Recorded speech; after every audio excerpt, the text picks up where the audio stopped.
এসো আমরা কিছু নতুন শিখি। দেখো খুবই একটা দারুণ খবর পেলাম। তাই আমি মনে ভাবলাম তোমাদের সাথে এই খবরটা শেয়ার করা যাক। তো এখানে দেখো দেখতেই পাচ্ছ রেলওয়ে ৫০,০০০ গ্রুপ ডি পদে দরখাস্ত নেওয়া শুরু হবে ডিসেম্বর থেকে। এই খবরটা আরো গুরুত্বপূর্ণ হয়ে যায়। কারণ কি দেখবা রেলওয়েতে যে এক্সাম গুলো হয় সেই এক্সাম গুলো কিভাবে হয় কি আইটিআই লাগেই লাগে 100% আইটিআই লাগে। হ্যাঁ, এটা একটা পেপারের খবর রয়েছে। ২৩ তারিখের পেপার, নভেম্বরের ২৩ তারিখের। আমি পেপারটাও দেখাচ্ছি।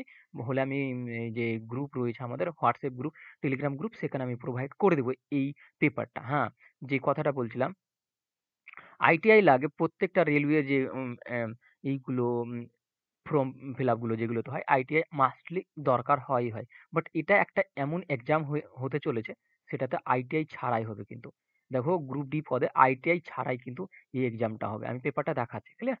তো আইটিআই যদি না লাগে তো অনেক ছেলে এটাকে ফর্ম ফিল আপ করতে পারবে। বেশিরভাগ ছেলে এই ফর্ম ফিল আপ করতেই পায় না, এই জন্যই পায় না কি তাদের কাছে আইটিআই নেই।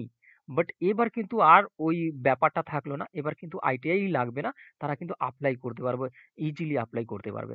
ক্লিয়ার? তো আমি বলব এখান থেকে কি তোমরা প্রিপারেশন স্টার্ট করে দাও। যখন নোটিফিকেশন আসবে তখন তো আমি এই চ্যানেলে ক্লাস আপলোড করবই করব এই গ্রুপ ডি রে আ রেলওয়ে, ঠিক না? তো তোমরা এখন থেকে প্রস্তুতি স্টার্ট করো।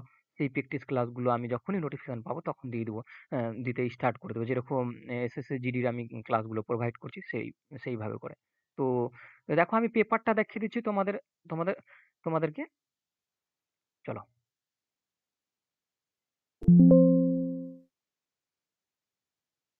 তো এখানে এই পেপারটাই ছিল। এখানে যদি খেয়াল করো একটু লক্ষ্য করবা ২৩শে নভেম্বর লেখা রয়েছে আর এই পেপারটাতেই প্রকাশিত হয়েছিল। আর এইটুকু জায়গায় কেটে তোমাদের সাথে দেখানো হচ্ছিল। তো দেখো আমি পুরো পেপারটা দেখিয়ে দিচ্ছি। এই পুরো পেপারটা রয়েছে একটা পিডিএফ, আমি টেলিগ্রামে প্রোভাইড করে দিচ্ছি এটাকে। তোমরা ওখান থেকে পড়ে নিবা আরো ভালো করে। ঠিক না? চলো, দেখো আমার চ্যানেলে এইরকমই ইনফরমেশন এর যে ভিডিওগুলো আছে ওটাও আপলোড করে দিই এবং ক্লাসগুলোও প্রোভাইড করে দিই। তো তোমরা যদি নতুন হয়ে থাকো তো অবশ্যই সাবস্ক্রাইব করে নিও চ্যানেলটাকে। Thank you.